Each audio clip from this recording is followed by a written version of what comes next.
और नाज़रीन, अमरीका में मुतय्यन पाकिस्तान के सफ़ीर डॉक्टर असद मजीद खान की विल्सन सेंटर वाशिंगटन DC में मुनक़िदा एक टेली मुबाहिसे में शिरकत।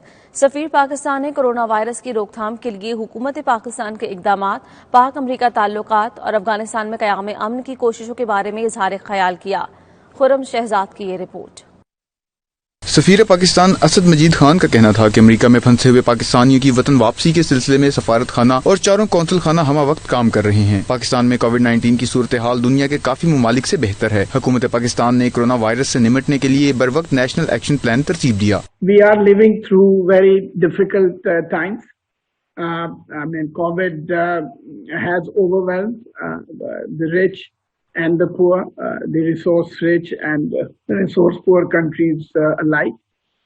And Pakistan is certainly no exception. As of today, the number of those infected by COVID-19 stands at around 38,290, and number of deaths, reported deaths, are around 822.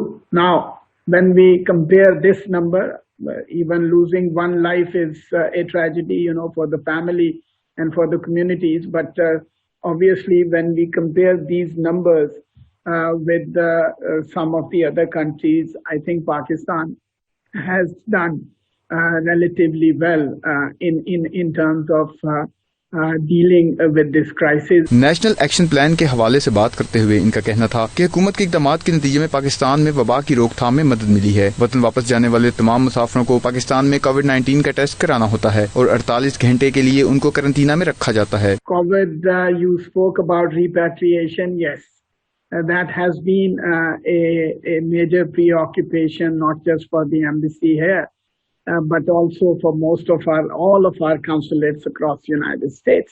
इनका मजीद ये कहना था कि पाकिस्तान में कोरोना वायरस की टेस्टिंग और दूसरी जरूरी तिबी सहूलियात में इजाफा किया जा रहा है ताकि वबा का बेहतर अंदाज में मुकाबला किया जा सके। पाकिस्तान चूँकि एक तरक्की पजीर मुल्क है, इसलिए कोरोना वायरस के गहरे मौशी असरात मुरतब हुए हैं। पाकिस्तान की मौशी सूरत हाल पे बात करते हुए इनका कहना था कि हुकूमत पाकिस्तान ने तारीखी माली पैकेज दिया है जिसकी मालियत 1.2 ट्रिलियन रुपए है। 8.2 मिलियन पाकिस्तानियों को एहसास कैश सपोर्ट प्रोग्राम के तहत माली इमदाद मुहैया की गई है। पाक अमरीका ताल्लुकात की मौजूदा सूरत हाल पर रोशनी डालते हुए इनका कहना था कि पाकिस्तान अमरीका ताल्लुकात में गुज़श्ता 1.5 साल के दौरान इंतहाई मुस्बत पेशरफ्त हुई है। पाकिस्तान और अमरीका के ताल्लुकात के हवाले से सफीर पाकिस्तान ने कहा कि अमरीका ने पाकिस्तान को 10 तरजीही ममालिक की फहरिस्त में शामिल किया है।